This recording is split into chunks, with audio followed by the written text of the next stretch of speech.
নন্দা, যাও তো দেখি পুকুর পাড় থেকে বাড়ির নোংরা থালা বাসনগুলো পরিষ্কার করে নিয়ে এসো। সঙ্গের মতো এরকম দাঁড়িয়ে না থেকে গিয়ে কাজগুলো করে এসো। শুধু তো আর একটা কাজ নয়, বাড়িতে এখন অনেক কাজ।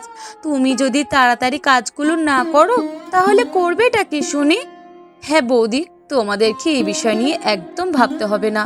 আমি জানি বাড়িতে অনেক কাজ পড়ে আছে, আর সেই কাজগুলো যে আমাকে করতে হবে সেই বিষয় নিয়ে আর কোনো সন্দেহ নেই।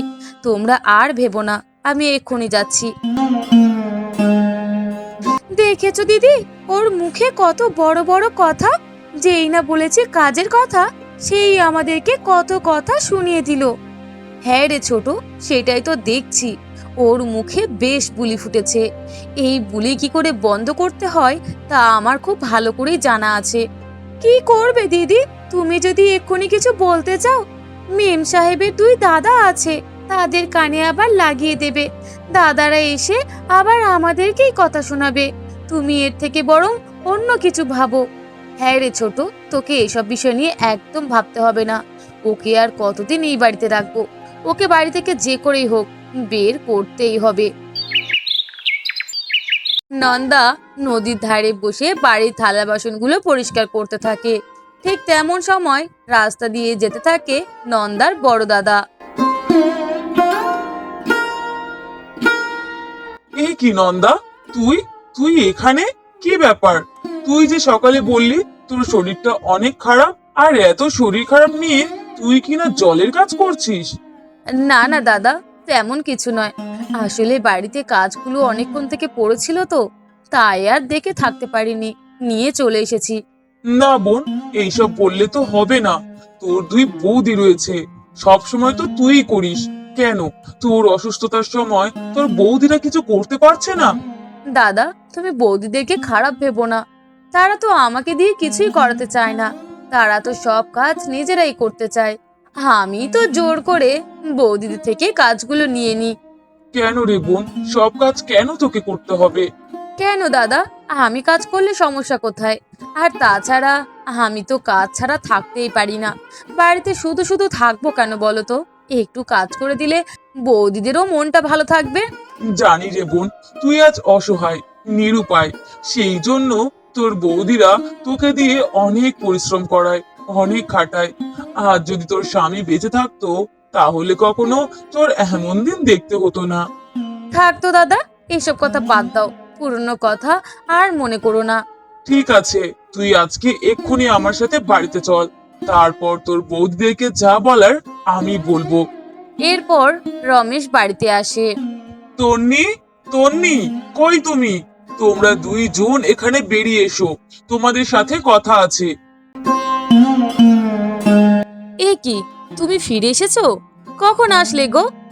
কখন এসেছি সে কথার উত্তর আমি তোমাকে পরে দেব, কিন্তু তুমি আমাকে এটা বলো, নন্দার তো শরীর অনেক খারাপ। নন্দা কেন বাড়ির কাজ করছে? তাছাড়া শুধু কি বাড়ির কাজ, তাকে শেষ পর্যন্ত জলের কাজ দেওয়া হয়েছে। আদিক্ষেতা এসেছে বোনের হয়ে কথা বলতে। আসলে কি বলতো, কাজ তো আমি নন্দাকে দিইনি। আমি তো নন্দাকে বলেইছিলাম যে তোমার শরীরটা খারাপ বোন, তোমাকে এসব করতে হবে না। আমি আর ছোট মিলে বাড়ির সব কাজ করে নিতে পারবো। কিন্তু কে শোনে কার কথা? তোমার বোন তো আমাদের কোনো কথাই শুনলো না, জোর করে বাড়ির কাজ করতে চলে গেল। আর এখন তুমি সেটা দেখে আমাদের উপরে বকাঝকা করছো কেন? বকাঝকা কি আর এমনি এমনি করছি? আমার বোন বললো আর তোমরা সেই কাজটা ওকে করতে দিলে? আসলে দাদা, আপনি ভুল বুঝছেন। দিদিকে এমন করে বলবেন না। দিদি সত্যিই বলছে। আমি আর দিদি নন্দা দিদিকে বারণ করেছিলাম, কিন্তু কিন্তু নন্দা দিদি যে শুনলো না আমাদের কথা। ঠিক এমন সময় রমেশের ছোট ভাই সুমন সেখানে প্রবেশ করে। দাদা, এরা একদম ভুল কথা বলছে। আমি সকালে কাজে যাওয়ার সময়ই দেখেছি ওরা দুই যা বসে আছে, আর আমার বোন কিনা বাড়ির রান্না বান্না কাজ কাম সবকিছু করছে। কি বলছোটা কি তুমি? তোমার মিথ্যা কথা বলতে একটুও বিবেকে লাগলো না? রান্নার কাজ তো আমি আর দিদি করেছি। তোমরা কিনা শেষ পর্যন্ত নন্দার নাম করে দিচ্ছ কেন? হ্যাঁ সুমন, তুমি তো ভুল কথা বলছো। কাজ তো আমি আর ছোট মিলে করেছি, নন্দা কেন করতে যাবে? না বৌদি, আমার বোন একলাই কাজ করছিল। আর তাছাড়া তোমরা যদি পাশে বসে তার সাথে দুটো কাজ করে দিতে, তা না হলে মনে বলতে পারতাম যে না, তোমরা কিছু হোক না হোক কাজ তো করেছো। কিন্তু কিন্তু তোমরা কিছুই করো না, সব কাজ আমার বোনকেই করতে হয়। আচ্ছা থামো দাদা, তোমরা থেমে যাও। তোমরা কেন সামান্য বিষয় নিয়ে এমন করছো বলো তো? আমার তো তেমন কিছু হয়নি, ওই একটু সামান্য জ্বর। এইসব নিয়ে তোমরা আর ভাবনা চিন্তা করো না তো। চলো, তোমরা দুইজন বাইরে থেকে এসেছো, তোমরা বরং একটু ফ্রেশ হয়ে নাও। এরপর যে যে যার ঘরে চলে যায়। দেখেছো দিদি, কেমন করে দুই দাদার কানে লাগিয়ে দিয়ে আর শেষ পর্যন্ত ভালো সাজলো। এমন নাটক দেখলে আমার গা একেবারে হি হি করে ওঠে। শুধু কি তোর, গা তো আমারও জ্বলে। কিন্তু কি করব, ওকে তো আর বাড়ি থেকে বের করতে পারছি না। বের করার যদি একটা সামান্য উপায় পেতাম, তাও না হয় সেই উপায়টাকে কাজে লাগাতাম। কিন্তু চোখের সামনে যে কোনো উপায়ই খোলা নেই। হ্যাঁ দিদি, সেটাই তো, আমিও তো সেই চিন্তাতেই আছি। কবে যে ওই বিধবাটাকে এই বাড়ি থেকে বের করব, আর কবে যে আমরা শান্তিতে থাকবো, সেটা নিয়েই আমাদের যত ভাবনা। এমন ভাবে তারা দুই যা যুক্তি করতে থাকে কেমন ভাবে নন্দাকে বাড়ি থেকে বের করা যায়। পরের দিন নন্দার দুই দাদা নন্দার কাছে আসে। শোন বোন, কালকে আমরা রওনা দিচ্ছি, আমাদের শহরে কাজ আছে। আর তোকে বলে রাখছি বোন, বাড়ির কোনো কাজ তুই করবি না যতক্ষণ না নিজের শরীরটা ভালো হচ্ছে। হ্যাঁ বোন, তোকেও আমি বলে রাখছি, যতই তোর বৌদিরা তোকে দিয়ে কাজ করানোর চেষ্টা করুক না কেন, তুই কিন্তু কোনো কাজ করবি না। এইটা তোর দাদাদের আদেশ। কেন দাদা, তোমরা এমন করে কেন বলছো? কাজ করলে কি হবে বলো তো? শরীর তো আর নষ্ট হবে না। কেন বোন, সব কাজ কেন তোকে করতে হবে? তারা দুইজন বাড়ির বউ, তারা কোনো কাজ করবে না। আর তুই তুই আমাদের বোন, আর যত সব কাজ তোকেই কেন করতে হবে? তারা তাহলে এই বাড়ির বউ কেন হয়েছে বলতো? উফ দাদা, তোমরা এইসব বিষয় নিয়ে কেন ভাবছো? তোমরা এইসব নিয়ে ভেবো না তো। কাল যেহেতু তোমাদেরকে শহরে যেতে হবে, তোমরা বরং সেই সব নিয়ে ভাবো। আমাকে নিয়ে তোমরা ভেবো না দাদা। দেখ বোন, তুই যাই বলিস না কেন, আমি তোকে আদেশ দিয়ে যাচ্ছি, আমরা চলে যাওয়ার পরে তোর বৌদিদের কোনো কথাই তুই শুনবি না। তারপরে তারপরে এসে আমাদের যা করার আমরা করব। এরপর নন্দার দুই দাদা এ কথা বলে ঘর থেকে বেরিয়ে যায়। পরের দিন সকালবেলা শোনো তন্নি আর মিতু, দুজনকে বলে রাখছি, আমরা শহরে চলে যাচ্ছি। 2 দিন আমরা আসতে পারবো না। এর মধ্যে আমার বোনের অনেকটা শরীর খারাপ। তোমরা চেষ্টা করবে এই শরীর খারাপ অবস্থায় তোমরা একটু বাড়ির কাজগুলোকে গুছিয়ে করে নেওয়ার। আমার বোনের উপরে কোনো রকম কোনো কাজের চাপ তোমরা দেবে না। কি বলছো বলো তো? তোমরা কি ভাবো, আমরা দুইজন কি সব সময় তোমার বোনকে দিয়ে খাটাই, পরিশ্রম করাই? না না, তুমি ভুল ভাবছো। আমরা আমরা কখনো তোমার বোনের সাথে এমনটা করি না। সে তো আমাদের জানা আছে, তোমরা কি করতে পারো আর কি করতে পারো না। সে যাই হোক দাদা, আর যে কথা বলার আছে সেটা বলে ফেলতো।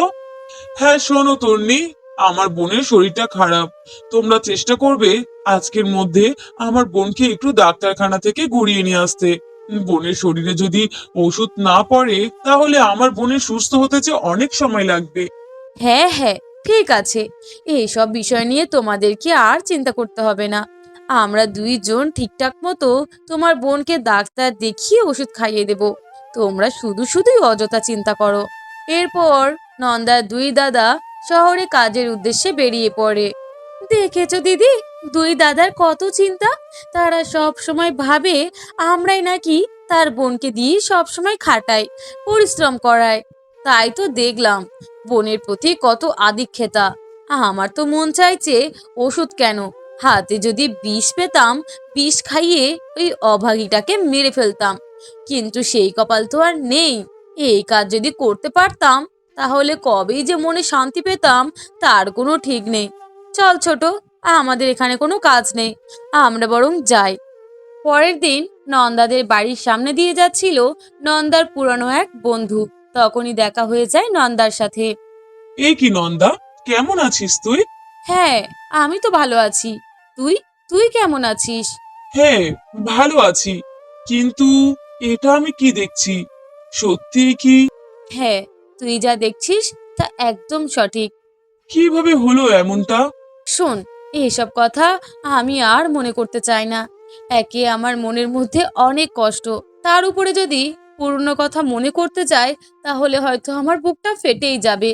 আচ্ছা থাক নন্দা, তোকে আর এসব নিয়ে একদম চিন্তা করতে হবে না। যা হওয়ার হয়ে গেছে। এখন নিজের জীবনটাকে সুন্দরভাবে এগিয়ে নিয়ে যাওয়ার চেষ্টা কর। নিজেকে ভালো রাখ। হ্যাঁ রে, নিজেকে তো ভালো রাখার অনেক করে চেষ্টা করছি। নিজেকে যদি নিজে ভালোই না বাঁচতে পারি, তা না হলে যে এই সমাজে আমার নিজেরই কোনো দাম থাকবে না। এমন ভাবেই নন্দা এবং তার বন্ধু রূপম কথা বলতে থাকে। তখনই দেখতে পায় নন্দার দুই বৌদি। দেখেছো কাণ্ড? দিদি, এটা কি দেখছি? এটা কি সত্য? ও কিনা বিধবা, ও আবার কথা বলছে পরপুরুষের সাথে। হ্যাঁ রে ছোট, আমিও তো তাই দেখছি। কি ব্যাপার বলতো, এই ছেলেটা কে? তা তো জানি না দিদি, কিন্তু আমার মনে হয় এইটা হয়তো আমাদের জন্য অনেক একটা সুবর্ণ সুযোগ। ছোট, তুই কি বলছিস সেটা আমি বুঝতে ঠিকই পেরেছি। তাহলে আর দেরি কিসের দিদি, চলো আমাদের মিশন আমরা শুরু করে দিই। এরপরে নন্দার দুই বৌদি চলে আসে সেখানে। ছি ছি ছি ছি দিদি, ছি! তুমি তুমি শেষ পর্যন্ত এমন কাজ করবে তা কখনো আমরা ভাবতে পারিনি। ছি দিদি, ছি! তোমার চরিত্র এত খারাপ। সত্যিই তো নন্দা, তুই তুই না একটা বিধবা, তুই কিনা রাস্তায় পরপুরুষের সাথে দাঁড়িয়ে ঢলাঢলি করছিস। ছি ছি ছি ছি নন্দা, এইটা আমাদেরকে দেখতে হলো। এইটা তোমরা কি বলছো বৌদি? আমি পরপুরুষের সাথে ঢলাঢলি করছি মানে? কেন দিদি, তুমি কি বুঝতে পারছো না?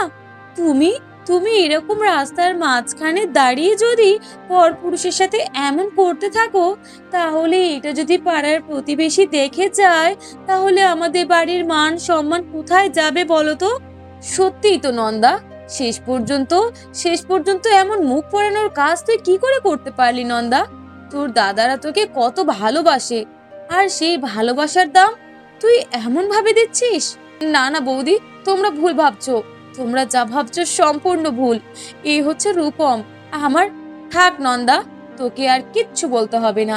যা বোঝার আমরা সব বুঝে গেছি। এইবার আমাদের যা করার আমরা তাই করব। হ্যাঁ দিদি, এরকম ভাবে লুকোচুরিতে রাখলে হবে না। দাঁড়াও দাঁড়াও, শোনো গো শোনো, কারা কোথায় আছো দেখে যাও। এই দেখো, বিধবা মানুষের কাজ দেখো, স্বামীটাকে খেয়ে বসে আবার একটা পরপুরুষের সাথে ঢলাঢলি করছে গো। কই আছো তোমরা? গ্রামের পাড়া প্রতিবেশী, এসো এসো, দেখে যাও আমাদের বাড়ির মেয়ের কাণ্ডখানা, দেখে যাও তোমরা। এরপরে একে একে জড়ো হয়ে যায় গ্রামের পাড়া প্রতিবেশী। এরপরে রূপম লজ্জায় আর সেখানে থাকতে পারে না। রূপম সেখান থেকে চলে যায়। নন্দাও নিজেকে আর রাখতে পারে না, সেও চলে যায় ঘরের মধ্যে। ঠিক তার পরের দিন ঘরে আসে নন্দার দুই দাদা, আর পাড়া প্রতিবেশীর আলোচনা শুনে তারা কিছু একটা বুঝতে পারে। নন্দা, নন্দা, এটা আমরা কি শুনছি? শেষ পর্যন্ত কিনা তুই এমন কাজ করবি, তা তো আমরা কখনো ভাবতে পারিনি। দাদা, তোমরা আমাকে ভুল বুঝো না দাদা, তোমরা যা ভাবছো সম্পূর্ণ ভুল। না, আমরা কোনো ভুল ভাবছি না। গ্রামের কোনো মানুষ নেই যারা কিনা জানে না তোর এই কর্মকাণ্ডের কথা। তুই কেমন করে পারলি বলতো বোন? দাদা, বোনের কথাটা একবার শোনা উচিত। তুমি একটাবার বোনের কথা শোনো। না সুমন, আমি ওর কোনো কথা শুনবো না। আমার যা বোঝার জানার সব বোঝা হয়ে গেছে। আমার বোনের চরিত্র ভালো না। ওকে যে করেই হোক এই কলঙ্ক থেকে ওকে মুক্ত করতে হবে। কি বলছো দাদা? তোমরা বিশ্বাস করো, আমার কোনো অপরাধ নেই। আমি আমি শুধুমাত্র কথাই বলেছিলাম। আর তাছাড়া থাক নন্দা, তোকে আর কিচ্ছু বলতে হবে না। যা বোঝার আমাদের বোঝা হয়ে গেছে, আর যা করার সেটা আমরা এক্ষুনি করব। সুমন, যা গিয়ে রূপমকে ডেকে নিয়ে আয়। আজ এদের দুজনকে বিবাহ দিতেই হবে। এরপর বেশ কিছুক্ষণের মধ্যেই রূপম চলে আসে এবং সেখানে তার দাদা বৌদিদের পরামর্শে তাদের বিয়েটাও হয়ে যায়। বেশ কিছুক্ষণ পর, রূপম, আমাকে ক্ষমা করে দে রূপম। আমি ভাবতে পারিনি তোর সাথে সামান্য কথা বলা নিয়ে এত কিছু হতে পারে। নন্দা, এসব তুমি কি বলছো? এসব নিয়ে তুমি এখনো মন খারাপ করে আছো? রূপম, তোর আবার কি হলো? তুই তুই আমার সাথে এমন ভাবে কথা কেন বলছিস? দেখো নন্দা, আমরা এখন স্বামী স্ত্রী। আমরা দুজন দুজনকে তুই করে কথা বলতে পারি না। এখন আমাদের দুজন দুজনকে সম্মান করা দরকার। রূপম, তোকে তো আমি চিনতেই পারছি না। এসব তুই কি কথা বলছিস? আমি যা বলছি তাই ঠিক। আজ থেকে আমরা স্বামী স্ত্রী। আমরা দুজন দুজনকে নিয়ে সারা জীবন বেঁচে থাকার জন্য লড়াই করব। আর এটাই হবে আমাদের ভবিষ্যৎ। ঠিক কিছুক্ষণ পরে নন্দার দুই দাদা সেখানে চলে আসে। বোন রে, আমাদেরকে ক্ষমা করে দিস বোন। মানে, কি বলছো কি তুমি দাদা? মানে আমি যা বলছি তা একদমই ঠিক। আসলে আমরা জানি আমার বোনের কোনো অপরাধ নেই। আমার বোন নিরপরাধ। আর এই কাজটা তোর দুই বৌদি মিলেই করেছে, তোর নামে পুরো পাড়াতে বদনাম করার জন্য। কিন্তু আমরা তো তোর দাদা, আমরা তো কখনো তোর খারাপ চাইবো না। আর তাছাড়া রূপম তোকে অনেক আগের থেকেই পছন্দ করে, তাই আমরা এই সুযোগটা আর ছাড়তে পারলাম না। তোকে একটা নতুন সংসার দিতে পারলাম, তোর জীবন সঙ্গীকে তোর হাতে তুলে দিতে পারলাম। দাদা, তার মানে তার মানে তোমরা ইচ্ছা করে আমার সাথে রূপমের বিয়ে দিয়েছো? হ্যাঁ রে নন্দা, রূপম তোকে অনেক ভালোবাসে। আর এর আগে রূপম নিজেই আমাকে বলেছিল যে ও তোকে বিয়ে করতে চায়। এরপর যখন তোদের দুজনের এমন একটা ঘটনা ঘটলো, তখন এই সুযোগটাকে আমি আর ছাড়লাম না। তোদের দুজনের বিয়ের ব্যবস্থাটাও করে ফেলেছি। দাদা, তোমরা তোমরা এমনটাই ইচ্ছা করে করেছো? আর আমার মন ভীষণ খারাপ। আমি তো ভেবেছি তোমরা হয়তো সত্যিই আমাকে ভুল বুঝেছো। আমাকে ভুল বুঝেই আমার সাথে তোমরা এমনটা করেছো। না রে বোন, তোর সাথে আমরা কখনো এমনটা করতে পারি না। তুই অসহায়, তোর কপাল মন্দ, তাই তো তোকে কখনো কষ্ট দিয়ে কথাই বলি না। তাহলে তোকে কেমন করে ভুল বুঝবো বলতো বোন? দাদা, তোমরা আমাকে আশীর্বাদ করো যেন আমি সারা জীবন সুখে শান্তিতে সংসার করতে পারি। হ্যাঁ রে বোন, তোর মাথার উপরে সব সময় তোর দুই দাদার আশীর্বাদ থাকবে। তুই ভালো থাকবি, সুখী জীবন পাবি। এরপরে নন্দার দুই দাদা ঘর থেকে বেরিয়ে যায়। অন্যদিকে, তুমি কি একটা কথা ভেবে দেখেছো দিদি? দিদি তো বিয়ে হয়ে গেল, তাহলে কাল থেকে বাড়ির কাজগুলো কে করবে বলো তো? কেন ছোট, বাড়ির কাজগুলো কে আর করবে? বাড়ির কাজগুলো তুই করবি। কেন দিদি, বাড়ির কাজ আমি কেন করব? কেন মানে, তুই ছোট, বাড়ির কাজ তো তোকেই করতে হবে। আর তাছাড়া আমি বাড়ির বড় বউ, আমার স্বামীর উপার্জন বেশি, তাহলে বাড়ির কাজ তো আমার করার কথা না, বাড়ির কাজগুলো তো তোর করার কথা। না না দিদি, এমন করলে হবে না। আমার স্বামীর ইনকাম কম বলে আমাকে যে বাড়ির কাজ করতে হবে এমনটার তো কোনো মানে নেই। বাড়ির সব কাজ তুমিই করবে। না ছোট, বাড়ির সব কাজ আমি করব না, বাড়ির কাজগুলো সব তুই করবি। না বাবা, আমি পারবো না। এতদিন দিদির বিয়ের আগে দিদি সব কাজ করেছে, আর আমরা পায়ের উপর পা তুলে বসেছিলাম। আর সেই দিদির যখন আজ বিয়ে হয়ে গেল, তখনই কাজ নিয়ে আমাদের মধ্যে অশান্তি, আর ভালো লাগে না। দেখ ছোট, ভালো শুধু তোর নয়, আমারও লাগছে না। ভেবেছিলাম ওই আপদটাকে বিয়ে দিয়ে বাড়ি থেকে বের করলে হয়তো আমাদের কাঁধ থেকে অনেক বোঝা নেমে যাবে, কিন্তু ও বেরিয়ে যাওয়ার পরে যে আমাদের সংসারটা এমনভাবে ভেঙে যাবে তা আমরা বুঝতে পারিনি। বাড়ির সব কিছু এখন আমাদের দায়িত্বে। হ্যাঁ দিদি, এখন তো তাই ভাবছি। এখন তাহলে কি করা যায় বলো তো? কি আর করবি, যেহেতু নন্দা নেই সেহেতু বাড়ির কাজগুলো তুই করবি। না না দিদি, তাহলে এক কাজ করো, বাড়ির কাজগুলো বরং তুমিই করো, আমি চললাম আমার বাপের বাড়ি। এই বলে ছোট বউ সেখান থেকে চলে যায়। বাইরে থেকে নন্দার দুই দাদা এমন কথোপকথন শুনে বেশ খুশি হয়। দেখেছিস ভাই, মজা কাকে বলে? হ্যাঁ দাদা, এইবার তো হাড়ে হাড়ে টের পাবে। আমাদের বোনকে দিয়ে এত খাটানো, এত পরিশ্রম করা, এইবার বুঝুক মজা। আমাদের বোনকে বাড়ি থেকে বের করে দেওয়ার জন্য তো উঠে পড়ে লেগেছিল। ঠিকই বলেছিস রে, এখন দেখা যাক কতদিন ওরা এমন ভাবে থাকতে পারে।